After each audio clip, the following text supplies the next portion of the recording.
عالمی ادارے خشک سالی کے شکار 10 ملکوں میں شمار کرتے ہیں، لیکن اس کے باوجود پانی کے خالی ذخیروں کو پھر سے بھرنا اور نئے ذخائر کی تعمیر ملک کے حکمرانوں کی ترجیحات میں کہیں دکھائی نہیں دیتی۔ ایسا کیوں ہے؟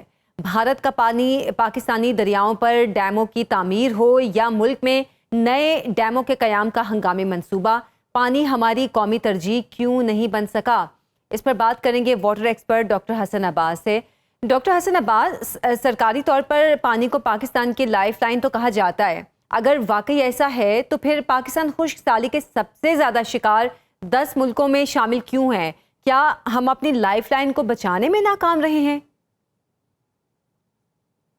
نہیں جی، پاکستان بالکل بھی خشک سالی کا شکار نہیں ہے۔ پاکستان میں بہت پانی ہے، اور یہ جو رپورٹس ہیں ان کو ذرا میرے خیال میں ہم جیسے وہ کوئی رپورٹ لکھتا ہے ہم آنکھیں بند کر کے اس پہ یقین کر لیتے ہیں، جس کی مین وجہ یہ ہے کہ ہمارے پاس خود اس قسم کی جو ہے نا کوئی سرکاری طور پہ اور ہمارے محکموں میں اس طرح کی ایکسپرٹیز نہیں ہے کہ جب کوئی ایسی رپورٹ لکھتا ہے تو ہم اس کو تھوڑا سا کویسچن کریں، اس کو چیلنج کریں، اس کو سمجھائیں کہ بھئی ایک ملک کیسے خشک سالی کا شکار ہو سکتا ہے، کیسے اس میں سے پانی ختم ہو سکتا ہے۔ ہر سال مونسون بھی ہو رہا ہے، ہر سال گلیشیئر بھی پگھل رہے ہیں، ہمارے دریا بھی چل رہے ہیں، نہروں میں پانی بھی جا رہا ہے۔ آج سے جو ہے وہ 60-70 سال پہلے بھی تقریباً 100 ملین ایکڑ فٹ کے قریب پانی آپ کا نہری نظام میں جاتا تھا، آج بھی 100 ملین ایکڑ فٹ کے قریب پانی آپ کا نہری نظام میں جا رہا ہے۔ تو مسئلہ کہاں پہ پیدا ہوا ہے؟ اور یہ جو رپورٹیں اس طرح کی لکھی جاتی ہیں یہ بس وہ ایک ہائپ کریٹ ہو جاتی ہے، کوئی بیٹھ کے ایئر کنڈیشن دفتروں میں بیٹھ کے رپورٹیں لکھ دیتا ہے جن کو زمینی حقائق کا بالکل علم نہیں ہوتا۔ تو یہ ان رپورٹس کے اوپر بہت بڑا کویسچن مارک بنتا ہے جس طریقے سے یہ رپورٹس لکھی جاتی ہیں۔ اور یعنی آپ کہہ رہے ہیں کہ یہ صرف اندازوں سے رپورٹس لکھی جا رہی ہیں؟ جی دیکھیے، ان کے پیچھے بہت بڑے بڑے وہ چیزیں کار فرما ہوتی ہیں۔ کچھ رپورٹس اس طرح سے لکھوائی جاتی ہیں کہ بہت سے جو انویسٹرز ہیں جو ٹھیکے لینا چاہتے ہیں، خصوصاً میگا پروجیکٹس لینا چاہتے ہیں، وہ اس طرح کی کوئی رپورٹ لکھواتے ہیں، کسی ادارے کو 4 پیسے دیتے ہیں، وہ رپورٹ لکھ دیتا ہے۔ ہمیں پتہ ہے یہ ادھر یہ ایک زہر آلود جھیل بن گئی تھی سندھ میں، جو کہ کول مائننگ کی وجہ سے بنی تھی۔ اچھا، تو اس کے اوپر آ کے ایک بڑا عالمی ادارہ تھا، اس نے وہ ان سے کول مائن والوں سے پیسے لے کے تو لکھ دیا کہ جناب یہ تو بڑا پرندوں کا ہیبیٹیٹ بن گیا۔ اچھا، تو اس طرح کی چیزیں پاکستان کے خلاف ہو رہی ہیں، اور ہمیں اس کے بارے میں اویئر ہونا چاہیے کہ یہ رپورٹیں لکھنے والے ہیں کون، ان کے پیچھے کون تھا جس نے یہ رپورٹ ہے۔ کیسے ہو سکتا ہے یہ ایک ملک جس کے بیچ میں گلیشیئر سٹوریج ہو، جس کے بیچ میں دنیا کے سب سے بڑی ریورائن ایکویفر سٹوریج ہو، جس کے بیچ میں مونسون کا روبسٹ سسٹم پچھلے 20 ملین سال سے چل رہا ہو، جس کے پانی کے ذخائر میں اور جس کی پریسیپیٹیشن میں پچھلے 100 سال میں تقریباً 10% اضافہ ہوا ہے ود کلائمیٹ چینج، اچھا، اس کو کیسے آپ کہہ سکتے ہیں کہ وہ اس میں چلا گیا؟ یہ تو باؤنڈری کنڈیشنز کو میچ ہی نہیں کرتی رپورٹ۔ یعنی آپ کہہ رہے ہیں اس میں پروپیگنڈا زیادہ ہے اور حقیقت کم ہے۔ لیکن چیئرمین وابڈا کا تربیلا اور منگلہ کے بعد کسی بڑے ڈیم کے نہ بننے کا بیان بھی تو سامنے آیا ہے۔ کیا ملک میں بڑے آبی ذخائر کے منصوبوں پر کام نہ ہونے کی وجہ کیا رہی اور اس کا ذمہ دار کون ہے؟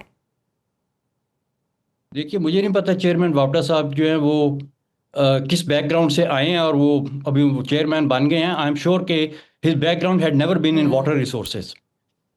کم از کم یہ میں ان کی تقریر سنی، اس سے مجھے یہ اندازہ ہوا کہ he is not a person of water resources.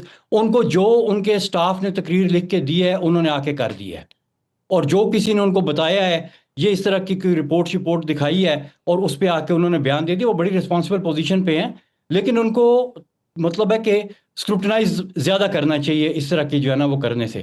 دیکھیے، پہلی بات تو یہ کہ وہ کہتے ہیں جی 5000 ڈیم، وہ بھائی 5000 ڈیم میں دیکھیں وہ ڈیم کس سائز سے بڑے ڈیم کو وہ ڈیم کہہ رہے ہیں۔ مطلب ہے کہ وہ جو ایک آپ یہ جو جس کو ہم پنجابی میں کہتے ہیں نا ڈکا، جی جی، کھالے میں جو ڈکا لگاتے ہیں نا وہ بھی ایک ڈیم ہے، لیکن کس سائز پہ جا کے آپ اس کو کہیں گے کہ this is a dam of significant size, 30 feet 50 feet 100 feet اتنی وال ہوگی تو پھر وہ آپ اس کو کہیں گے۔ ہر چیز کو آپ ڈیم کہنا شروع کر دیں تو پھر تو پتہ نہیں کتنے ڈیم آپ کسی بھی ملک میں کر دیں، تو وہ بات ٹھیک نہیں ہے۔ اور سیکنڈلی یہ کہ آپ نے فیوچر کو دیکھنا ہے، آپ نے پاسٹ کو نہیں دیکھنا۔ اور اس وقت بار بار یہ بات ہو رہی ہے کہ پاکستان کو لارج ڈیمز کی ضرورت نہیں ہے، کیونکہ پاکستان کے پاس جو قدرت کے بنائے ہوئے ذخیرے ہیں پانی کو اکٹھا کرنے کے، جمع کرنے کے، وہ ان ڈیموں سے تقریباً 100 گنا زیادہ بڑے ہیں. اچھا ہے کہ ہم نے نہیں بنائے وہ ڈیم سے انوائرمنٹ خراب ہوتا ہے، ڈیم سلٹ اپ ہو جاتے ہیں، ان کی لمیٹڈ لائف ہوتی ہے. اس سلٹ اپ ہونے کی وجہ سے نیچے آپ کا ڈیلٹا تباہ ہوتا ہے، اس سے آپ کا انوائرمنٹل ڈیگریڈیشن اور ڈاؤن سٹریم لوگوں کی ہیومن رائٹس وائلیشن ہوتی ہے. اچھا اپ سٹریم اور ڈاؤن سٹریم میں لڑائی ہوتی ہے. ڈیم ہمیشہ اپ سٹریم اور ڈاؤن سٹریم کمیونٹیز میں لڑائی کا باعث بنتے ہیں. ہمیں اس وقت جتنی قومی یکجہتی کی اور ہمہ آہنگی کی ضرورت ہے، اس سے پہلے ہماری تاریخ میں کبھی اتنی ضرورت نہیں تھی. ہم کیوں اس طرح کے پروجیکٹس کی طرف جاتے ہیں جو ہمیں نیشنل لیول کے اوپر بریک کرتے ہیں اپ سٹریم اور ڈاؤن سٹریم کمیونٹی، جبکہ اس کے آلٹرنیٹ سولوشن موجود ہیں، اور موجود اس طرح سے ہیں وہ سولوشن کہ آپ کے پاس ایکویفر میں سٹوریج ہے، آپ کے چلتے ہوئے دریا ہیں، ان کے نیچے ریت ہے. اس ریت کے نیچے ہماری ایک بہت ہی ڈیٹیلڈ سائنٹیفک سٹڈی ہوئی ہے، اس پہ ہم نے اندازہ کیا ہے کہ ایک محتاط اندازے کے مطابق اس ریت کے نیچے 500 ملین ایکڑ فٹ پانی ہے جو کہ ڈرنکنگ کوالٹی کا ہے اور وہ یوز نہیں ہو رہا، اور اس کا نیچرل ریچارج ہے. ہر مونسون کا فلڈ اس کو ریچارج کرتا ہے اور قدرتی طور پہ کرتا ہے. اچھا. اگر آپ اپنے یوزر کو اس ریسورس کے ساتھ کنیکٹ کرنا شروع کر دیں تو وہ ریسورس جو ہے وہ آپ کا یہ پشاور سے لے کے اور لاہور سے لے کے جیلم اور گجرات سے لے کے تو آل دا وے ٹو کراچی پورے آپ کے لینڈ اس کو اسکیپ میں کنیکٹ کرنے کا پھر طریقہ کیا ہے؟ کیا کوئی ایسی مشینری کی ضرورت لنک کرنے ہوتی کا ہے؟ طریقہ جی جس رپورٹ کا میں نے ذکر کیا ہے اس میں اس کو لنک کرنے کی تمام ٹیکنالوجی کا ذکر ہے. اس کے لیے ہاریزونٹل کلیکٹر ویلز لگتے ہیں. آج کل سولر پاور آ گئی ہے، آپ کو فالتو انرجی جو ہے وہ گرڈ سے نکالنے کی ضرورت نہیں ہے، سولر پاور پہ وہ ویلز چلتے ہیں. پائپس کے ذریعے پانی فارمر کو بھی ملتا ہے اور کلین پانی ملتا ہے. اسی طرح سے شہروں کو بھی ملتا ہے، لوگوں کے گھروں میں بھی ملتا ہے، انڈسٹریز میں بھی جاتا ہے. اور یہ اتنا بڑا ریسورس ہے کہ آپ کی انٹرمیٹنسی ختم ہو جاتی ہے. اوپر سے چاہے انڈیا پانی روکے چاہے انڈیا پانی چھوڑے، آپ کو فرق نہیں پڑتا، کیونکہ آپ 500 ملین ایکڑ فٹ کی سٹوریج میں سے پانی نکال رہے ہیں جو کبھی ختم نہیں ہو سکتا. جب انڈیا نہیں روکے گا پانی، کتنی دیر تک نہیں روکے گا؟ جب ڈیم بھر جائیں گے تو اس کو چھوڑنا پڑے گا. جب اس نے بجلی بنانی ہے تو اس کو پانی چھوڑنا پڑے گا. جب وہ پانی چھوڑے گا، اور وہ جو ایک بات کر رہے ہیں کہ انڈیا جو ہے وہ ہمارا پانی تو نہیں روک سکتا، اس کے ٹائمنگز کو چینج کر سکتا ہے. تو ٹائمنگز کو کے چینج ہونے سے ہمیں صرف اس وقت فرق پڑتا ہے جب ہم سرفیس واٹر کے اوپر ڈیپینڈ کر رہے ہوں. ہم اپنی ڈیپینڈنس سرفیس واٹر سے ختم کر کے اس گراؤنڈ واٹر ایکویفر کے اوپر لے آئیں تو انڈیا جتنا مرضی اس کو سرفیس واٹر کو ڈسٹربٹ کرتا رہے، ہمیں اس سے کوئی فرق نہیں پڑتا. ہمیں نہ فلڈنگ سے فرق پڑے گا نہ ڈراؤٹ سے فرق پڑے گا. یعنی آپ یہ کہنا چاہ رہے ہیں ڈاکٹر حسن کہ اگر انڈیا ڈیمز پہ ڈیمز بنا رہا ہے تو وہ جو زمین کا ایک سٹرکچر ہے، ارضیاتی سٹرکچر جو ہے، وہ اس کو متاثر کر رہا ہے یا پھر ایٹماسفیئر کو خراب کر رہا ہے. پاکستان کو اس قسم کے کسی بھی ڈیم کی ضرورت نہیں ہے؟ جی نہیں ہے. ہمیں دیکھیے نا، جب آپ کے پاس 500 ملین ایکڑ فٹ کی سٹوریج آ گئی تو آپ جتنے مرضی ڈیم بنا لیں جو آپ بنا سکتے ہیں. آپ اس وقت اگر آپ 13 پہ ہیں تو آپ بہت زیادہ آپ نے چھانگ لگائی تو آپ 30 پہ چلے جائیں گے. اچھا. ادھر 500 کا بنا بنایا سسٹم ہے آپ کے پاس، آپ اس کو کیوں نہیں استعمال کرتے؟ آپ کون سی صدی میں رہ رہے ہیں؟ ابھی بھی آپ وہی 1950 والی جو ہے نا سوچ، 1950 والے ماڈل، 1950 والے کانسیپٹ اس کے اوپر چل رہے ہیں. بھائی نکل آئیں اس چیز سے، اپنے ایکویفر کو سمجھیں، اپنے سسٹم کو سمجھیں، اپنے دریا کو سمجھیں. انڈس جیسا امیزنگ ریور سسٹم دنیا میں کوئی نہیں ہے، اور آپ کہہ رہے ہیں کہ ہم مر چلے. صحیح. اچھا ڈاکٹر حسن، نیلم جہلم پاور پروجیکٹ ارضیاتی تحفظات کے باوجود تعمیر کیا گیا اور نتیجتاً سستی بجلی کا جو منصوبہ 2028 تک مرمت کے لیے وہ بند پڑا ہوا ہے. اب نائیگیز ڈیم کی تعمیراتی فرم کی جعلی بینک گارنٹی کی وجہ سے بھی ملک کو 23 ارب کا نقصان ہوا ہے. اتنی سنگین غفلتیں، کیا کوئی قانونی، انتظامی یا مانیٹرنگ کا کوئی بیریئر بھی موجود نہیں ہے؟ دیکھیے یہ تو آپ کسی حکومت والے سے پوچھیں، یہ تو آپ ان اداروں سے کے ہیڈ سے پوچھیں جو ان پروجیکٹس کے رسپانسیبل تھے، اور ان اداروں سے پوچھیں جو ان کی آڈیٹنگ کرتے ہیں، ان اداروں سے پوچھیں. مجھے تو صرف اتنا پتا ہے کہ نیلم جیلم واز ٹیکنیکلی فلاڈ جو ہے وہ منصوبہ تھا. فالٹ لائنز بیچ میں آپ نے وہ فالٹ لائن کے اوپر آپ نے ایک ڈیم بنایا ہے، اور جو آپ کی جو 2 نیچے ہم نے ٹنلز بنائی تھیں وہ بھی موونگ ماؤنٹینز کے نیچے سے، شیکنگ ماؤنٹینز کے نیچے سے گزر رہی تھیں. آپ نے 2 ٹنلز بنائی تھیں اس کے بیچ میں 30-30 کلومیٹر کی، وہ اوپر والی بھی ٹوٹ گئیں ہیڈ ریس ٹنل، اور نیچے والی بھی ٹوٹ گئی ٹیل ریس ٹنل، اور وہ منصوبہ بند پڑا ہوا ہے. اور اس پہ کیا سستی بجلی بننی تھی، وہ تقریباً ٹیکس پیئر کو اس کے $10 بلین پے کرنے پڑے ود مطلب ہے کہ منصوبے کی کاسٹ اور اس کے اوپر جو مارک اپ آپ نے دینا تقریباً $10 ارب کا یہ ہمیں نقصان ہوا اور اس سے ہمیں بجلی نہیں مل رہی. اگر ملتی بھی تو یہ بجلی بہت مہنگی تھی کیونکہ اتنے مہنگے پروجیکٹ کر کے آپ جتنی سی بجلی بناتے تھے اس سے وہ میرے خیال میں جو گرڈ میں جو یوزر اینڈ کے اوپر بجلی پہنچ رہی وہ 450 میگا واٹ پہنچ رہی تھی. اچھا تو وہ ایک بہت ہی مہنگا منصوبہ تھا. اس کے مقابلے میں اگین میں وہی بات کرتا ہوں کہ یہ پرانے 1950s کے ماڈل ہیں. آپ سولر کے اوپر کیوں نہیں انویسٹ کرتے جو اس وقت ہائیڈرو پاور سے 100 گنا سستا ہے. صحیح. اچھا ڈاکٹر حسن، کچھ سالوں میں جو غیر معمولی بارشیں پاکستان کو فیس کرنا پڑ رہی ہیں جس سے سیلاب بھی زیادہ آ رہے ہیں، آپ سے جاننا چاہوں گی کہ کیا یہ جو سیلاب آ رہے ہیں اس سے پاکستان کی جو واٹر ایک ریکوائرمنٹ ہے، جو نیڈ ہے، کیا اگر ہم اس پانی کو سٹوریج کرتے ہیں تو وہ پوری نہیں ہوگی؟ کیونکہ جس تیزی سے گرمی بڑھ رہی ہے، جس تیزی سے ویدر چینج ہو رہا ہے، پاکستان کو کہیں نہ کہیں تو سٹوریج کرنے کی ضرورت ہے نا. تو کیا جو سیلاب اتنی تیزی سے آ رہے ہیں اس سیلاب کے پانی کو سٹوریج کرنے سے پاکستان کا فائدہ نہیں ہوگا؟ دیکھیے میں نے جو اس سے پہلے ذکر کیا نا ریورائن ایکویفر کا، جی اگر ہم اس کو سمجھ جائیں نا تو وہ ایک بڑا سینرجسٹک سولوشن ہے. سینرجسٹک سولوشن اس سولوشن کو کہتے ہیں کہ آپ ایک پرابلم کو سالو کرتے ہیں تو اس کے ساتھ 4-5 پرابلمز اور سالو ہو جاتی ہیں. اگر آپ اپنے اس ایکویفر کے ساتھ اپنے آپ کو کنیکٹ کر لیتے ہیں اور آپ اس میں سے پانی لے رہے ہیں جس میں سے آپ 3 سال تک بھی پانی نکالتے رہیں تو وہ پانی ختم نہیں ہوگا، اتنا زیادہ پانی ہے اس کے بیچ میں. اور جب بھی سیلاب آئیں گے تو آپ سیلاب کو ویلکم کریں کیونکہ وہ سیلاب اس ریت میں ایبزارب ہو جائیں گے. آپ کو ڈیم بنانے کی ضرورت نہیں ہے، آپ کو آرٹیفیشل سٹوریج بنانے کی ضرورت نہیں ہے کیونکہ سیلاب دریا میں آتا ہے اور دریا کے کناروں سے تھوڑا تھوڑا باہر نکلتا ہے، فلڈ پلینز کے بیچ میں جاتا ہے. اگر آپ فلڈ پلین مینجمنٹ اس طرح سے کریں کہ آپ کے فلڈ سیزن کے بیچ میں آپ کے فلڈ پلینز ہر دم تیار ہیں کہ یہ فلڈ آئے اور میں اس کو ایبزارب کروں. جب اوپر فلڈ پھیلتا ہے تو نیچے فلڈنگ کم ہوتی ہے. جب آپ اوپر ڈیم بنا کے سیلاب کو روکتے ہیں، دریا کے سائڈ پہ وہ فلڈ پروٹیکشن بند بنا کے سیلاب کو چھوٹا کرتے ہیں تو نیچے جا کے وہ سیلاب بڑا ہو جاتا ہے. اچھا. تو اگر آپ کا اوپر سے لے کے نیچے تک جس طرح سے قدرت نے فلڈ پلینز بنائے ہوئے ہیں، آپ اس علاقے کو نیچر کے ساتھ ہم آہنگ ہو کے مینج کرنا شروع کر دیں تو اس میں نہ آپ کو کوئی بڑے سٹرکچرز بنانے کی ضرورت ہے، نہ آپ کو کوئی بہت زیادہ قرضے لینے کی ضرورت ہے. وہ نیچرل ایریاز ہیں، ان کو آپ نے صرف مینج کرنا ہے اور مینج کرنے کے لیے آپ نے میونسپلٹی لیول کے پلانز بنانے ہیں، ڈسٹرکٹ کونسل لیول کے پلانز بنانے ہیں اور پروونشل لیول کے پلانز آپ نے بنانے ہیں. ان پلانز کے ساتھ آپ ان جگہوں کو اس طریقے سے مینج کریں کہ اس کے بیچ میں جب سیلاب کا پانی آئے تو لوگوں کے پاس پناہ گاہیں موجود ہوں، ہائی گراؤنڈ آپ نے کریٹ کیے ہوں، اسکولوں کی اور اس طرح کی جو بلڈنگز ہوتی ہیں اس کے بیچ میں آپ نے ایئر مارک کیا ہو کہ سیلاب کی ایمرجنسی میں گلی نمبر 4 کے مکان نمبر 6 کی جو آبادی ہے وہ اسکول نمبر 3 کی بیرک نمبر 4 کے کمرہ نمبر 2 میں جائے گی. اچھا. اس طریقے سے آپ کی پلاننگ ہوتی ہے اور جب سیلاب اتر جائے تو لوگ واپس آ جائیں، کھیتی باڑی بھی کریں، اس جگہ کا استعمال بھی کریں. یہ دنیا میں یہ فلڈ مینجمنٹ کے طریقے اس وقت اپنائے جا رہے ہیں.